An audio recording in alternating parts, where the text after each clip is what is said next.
Hey, friends.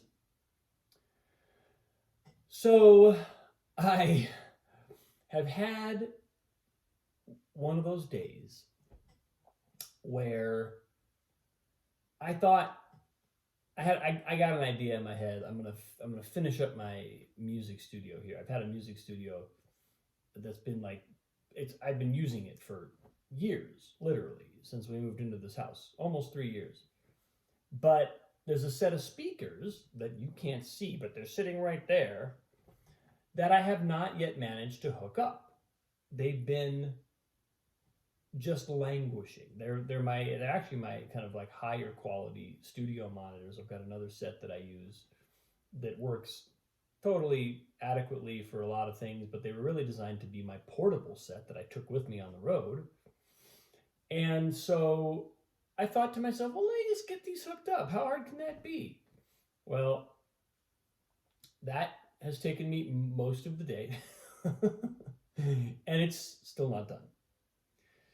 I and it's so I'm having this experience, right, of like biting off something that I think is going to be easy, or it seems like it should be easy, and then just encountering setback after setback after setback, and kind of being rerouted.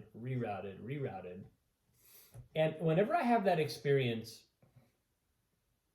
you know, I guess there's a handful of emotions that show up in addition to frustration, which actually is not the primary thing I've been feeling today. But there's almost like this sense in which, when I'm practicing a piece on the piano and something remains hard, right? I've been up to my eyeballs in Chopin etudes for a couple of years now. And lo and behold, there'll be things I'm practicing in those pieces and they will remain hard.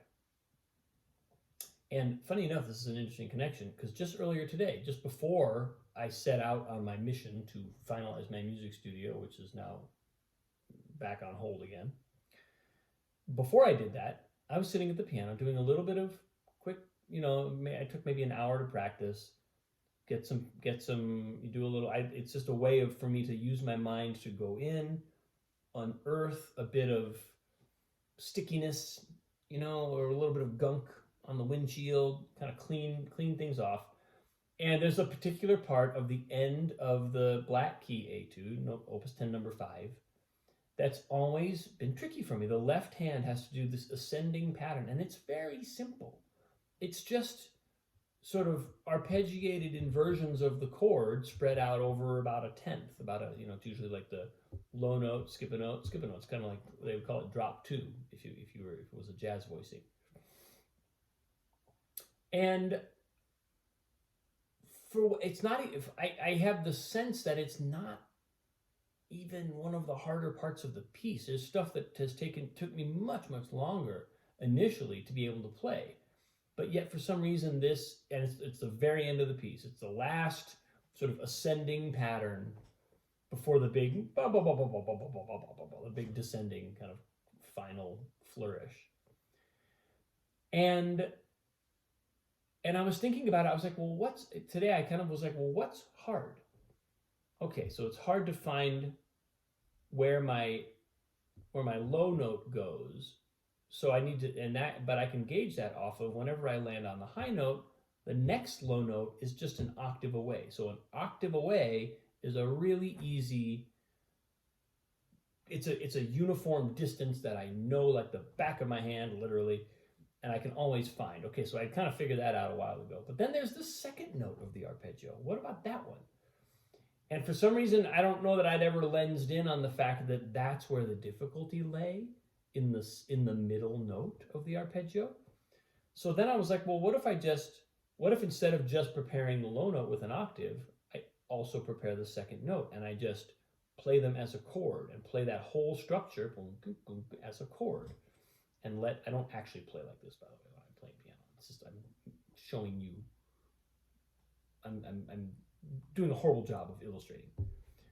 But I found a way to get both fingers prepared and then the octave orients both notes. Well, all of a sudden, that section got much easier to play. And that's a section I've been struggling with for, I mean, weeks, months. I don't know. I don't even know how long. A long time. And for the first time today, I was like, now I have you in my sights. Like now, I might not be able to play that at full tempo yet, and it might not be that I can like fully pull off that in performance yet. But I now have a strategy. I have a system that I know will work because I felt it work. I could close my eyes and play it. I could feel the security of that extra bit of preparation. So I just knew once I discovered that approach that it was going to work. And it's funny because I was thinking about it and I was like, oh, this would be such a great thing to be able to communicate to a student. And then I realized one of my students just picked up this piece. Perfect timing for me to get the insight. And that is the outcome, or that's the result of being willing to enter into circumstances, enter into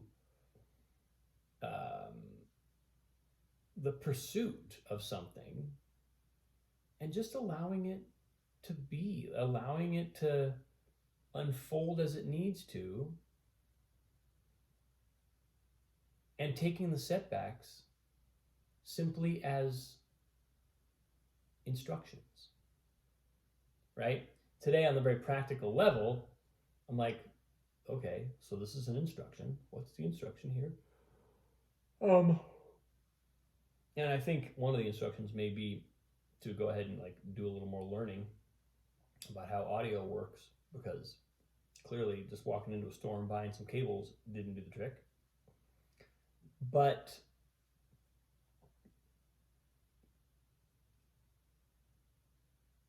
I also,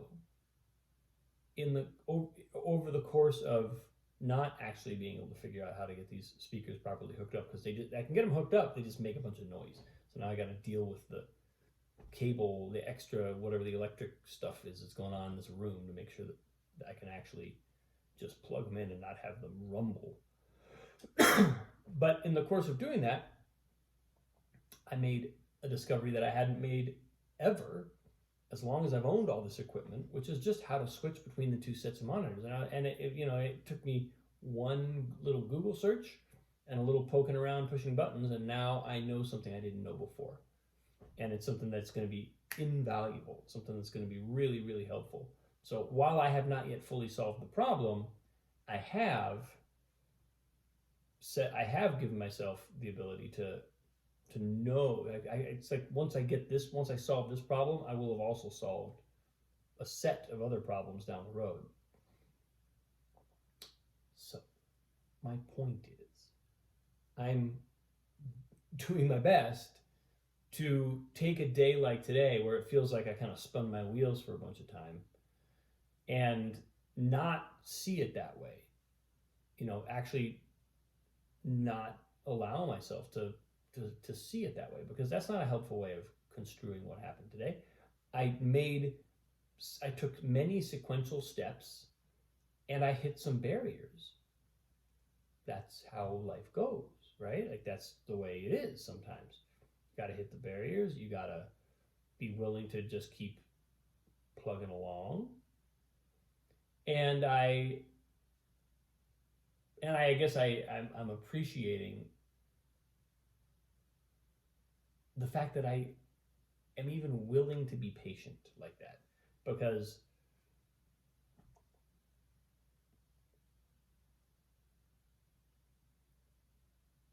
I remember a time, I know of a time not too long ago when it would have felt like something was wrong. There would have been a rising level of agitation. And I kind of didn't fall prey to any of that today. I kind of just took steps, tried. Ooh, little success, okay. Boom, boom, boom, blocked again. Okay. Um, and I'm just appreciating that for myself as a kind of a step.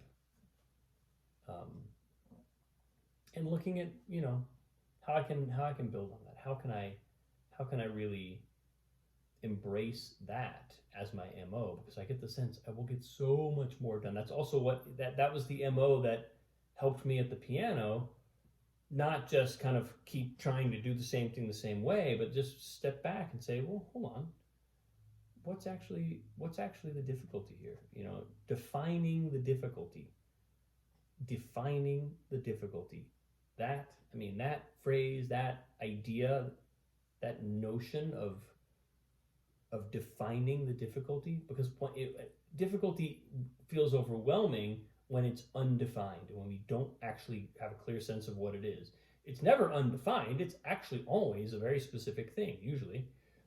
But if we haven't defined it, then it feels like it has more power than it actually does.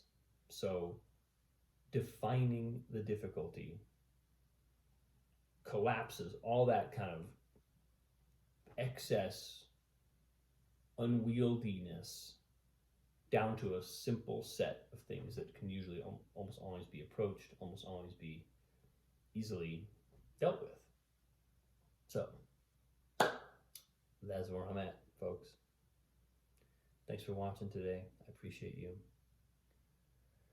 Let me know if this resonates with you in your own life, or if there's any way in which you feel like you have some sort of version of this happening in your own experience.